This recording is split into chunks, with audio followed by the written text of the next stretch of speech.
হাবিব ভাই একটা গাড়ি কিনছে অনেক কষ্টের বিনিময়, তার আরেকটা গাড়ি ছিল ওটা বিক্রি করে নতুন একটা গাড়ি কিনছে। কিন্তু তার মানে সকাল থেকে আমরা বলতেছে যে আশরাফুল তোর সাথে মাসুদের সাথে যাবো, সর্বপ্রথম মাসুদের গাড়ি এটাতে উঠাবে। এখন মাসুদ কাছে নিয়ে আসছে, মাসুদ অলরেডি গাড়িতে। একটু কথা বলে দাও। আসসালামু আলাইকুম। প্রথমত হচ্ছে হাবিব ভাইয়ের জন্য শুভকামনা, একটা গাড়ি নিয়েছে। তবে হাবিব ভাই এবং অন্য যে ড্রাইভার গুলো আছে যারা গাড়ি ড্রাইভ করে তাদের উদ্দেশ্যে একটা কথাই বলবো, আমি এতটুকু বিশ্বাস রাখি যে একজন ড্রাইভার কখনো ইচ্ছাকৃত ভাবে একটা ফিফটিও মারে না। তারপরও যারা রাস্তাঘাটে চলাফেরা করেন কিংবা বিশেষ করে গাড়ি ড্রাইভ করেন, অন্তত পক্ষে নিজের জীবনটার কথা চিন্তা করেন, অন্যজনের কথা আমি বাদে দিলাম।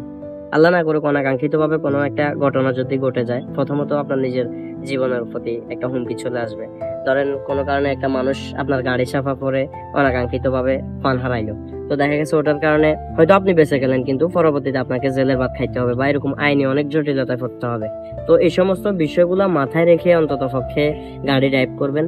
এতে করে আপনিও বেঁচে যাবেন, পাশাপাশি রাস্তায় যারা সচরাচর চলাফেরা করে তারাও একটু সেফ থাকবে।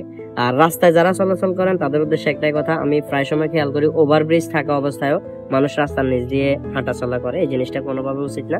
আমরা মানুষ হিসেবে আমাদের সবার উচিত অন্তত পক্ষে যে জিনিসটা যে জন্য বানানো হয়েছে ওই জিনিসটা ওভাবে ব্যবহার করা।